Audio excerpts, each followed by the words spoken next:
ছাগলকাণ্ডে আলোচিত এনবিআর কর্মকর্তা মতিউর এখন কোথায়, এই নিয়ে চলছে নানা গুঞ্জন। কেউ বা বলছে মতিউর দেশ ত্যাগ করেছেন।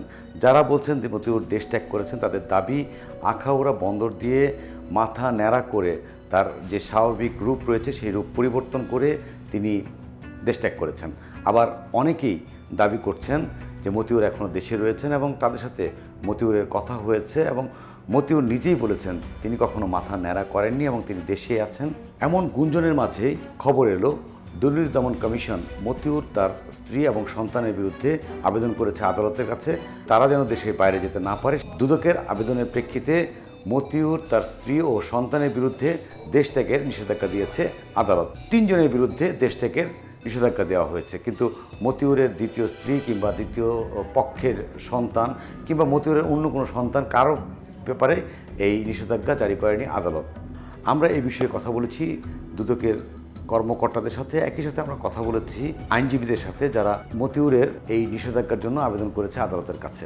সবাই একটি উদাহরণ সামনে এনেছেন। সাবেক পুলিশ প্রধান বেনজির আহমেদ। বেনজির আহমেদের বিরুদ্ধে এরই মধ্যেই অনুসন্ধান শুরু করেছে দুর্নীতি দমন কমিশন এবং সেই অনুসন্ধান এগিয়ে চলছে। অনুসন্ধান পর্যায়ে বেনজির আহমেদের বিরুদ্ধে কিন্তু দেশ ত্যাগের নিষেধাজ্ঞা জারি করা হয়নি। বেনজির আহমেদের স্ত্রী কিংবা তার সন্তানের বিরুদ্ধেও দেশ ত্যাগের নিষেধাজ্ঞা জারি করা হয়নি, কারণ দুদক আগে থেকেই নিশ্চিত ছিল বেনজির আহমেদ দেশ ত্যাগ করেছেন। অর্থাৎ দুর্নীতি দমন কমিশন তাদের গোয়েন্দা সূত্র থেকে যে তথ্য পায় সেই তথ্যগুলো পর্যালোচনা করে যাচাই বাছাই করে তারা যখন নিশ্চিত হয় যে অনুসন্ধান যার বিরুদ্ধে চলছে সেই ব্যক্তি দেশে আছেন, তখনই তারা আদালতের কাছে আবেদন করেন সেই ব্যক্তি যেন দেশ ত্যাগ করতে না পারে। অর্থাৎ মতিউরের বেলায় দুর্নীতি দমন কমিশন নিশ্চিত হয়েই আদালতে আবেদন করেছে যে মতিউর দেশে আছেন। একই সাথে দুদক নিশ্চিত হয়েছিল তার স্ত্রী লায়লা কানিজ তিনিও দেশে আছেন, যিনি নরসিংদীর রায়পুরা উপজেলার চেয়ারম্যান, এবং তার সন্তান তৌফিকুর রহমান অর্ণব সেও দেশে আছে। তো সব কিছু মিলিয়ে যারা দেশে রয়েছে, যাদের ব্যাপারে দুদক নিশ্চিত হয়েছে যে তারা দেশে অবস্থান করছেন, তাদেরকে আটকানোর জন্য তারা যেন দেশের বাইরে যেতে না পারে সে কারণেই নিষেধাজ্ঞা জারি করা হয়েছে। স্ত্রী হচ্ছেন, এখানে 3 জনের বিষয়ে বলা হয়েছে, জনাব মোহাম্মদ মতিউর রহমান, জনাব লায়লা কানিজ এবং আহমেদ তৌফিকুর রহমান অর্ণব। এই 3 জনের বিরুদ্ধে বিদেশ যাত্রার ক্ষেত্রে নিষেধাজ্ঞা প্রদান করা হয়েছে। সেই সূত্র যদি আমরা মিলাই তবে আমরা ধরে নিতে পারি মতিউর এখনও দেশে রয়েছেন। অবৈধ সম্পদ অর্জনের অভিযোগে গত 4 জুন দুর্নীতি দমন কমিশন অনুসন্ধান শুরু করে মতিউরের বিরুদ্ধে।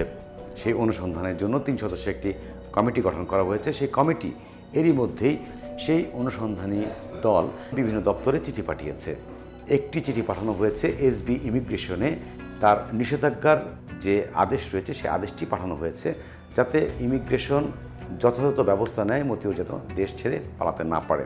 চিঠি পাঠানো হয়েছে বিএফআইইউতে, ব্যাংক ও আর্থিক প্রতিষ্ঠানের তথ্য চেয়ে।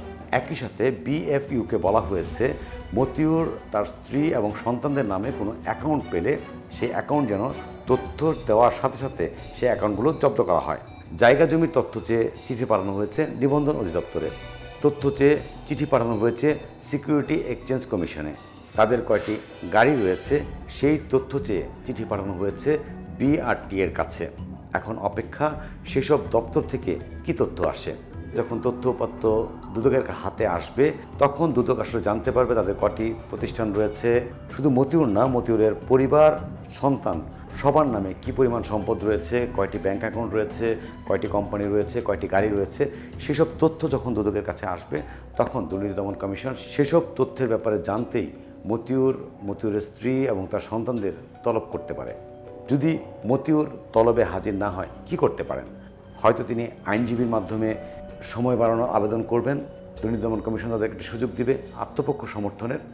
যদি তারপরও না আসে তাহলে আইনিভাবে তাদের আত্মপক্ষ সমর্থনের কোনো সুযোগ থাকবে না। অর্থাৎ মতিউর যদি দুর্নীতি দমন কমিশনের তলবে হাজির না হয় তাহলে তার আত্মপক্ষ সমর্থনের কোনো সুযোগ থাকবে না এবং সেই সুযোগটি হারাবেন। এখন দুর্নীতি দমন কমিশনে যে অনুসন্ধান চলছে তার মধ্যে আলোচনায় আছেন বেনজির আহমেদ, তিনি সাবেক পুলিশ প্রধান, একই সাথে এনবিআরের এক শীর্ষ কর্মকর্তা। তাহলে দুদক কি কোনো চাপে আছে? দুর্নীতি দমন কমিশনের সচিব আমাদেরকে জানিয়েছেন প্রভাব মুক্ত হয়েই তাদের অনুসন্ধান চলছে। কোনো ধরনের চাপের কাছে মাথা নত করবে না দুর্নীতি দমন কমিশন। দুর্নীতি দমন কমিশন আপনারা জানেন একটি স্বাধীন প্রতিষ্ঠান। এখানে কোনো দিক থেকে কোনো চাপ আসছে না। আইনি যে দুটো আইন এবং বিধিমালার কথা আমি উল্লেখ করেছি, এই আইন এবং আরও সংশ্লিষ্ট আমাদের আইন রয়েছে, সেগুলোর আলোকেই আইনি প্রক্রিয়া কার্যক্রম চলছে এবং এই আইনি প্রক্রিয়ার মধ্যে অন্যান্য সকল ক্ষেত্রে যেভাবে কার্যক্রম চলে এক্ষেত্রেও তার ব্যত্যয় বা ব্যতিক্রম হবে না, একইভাবে কার্যক্রম চলবে।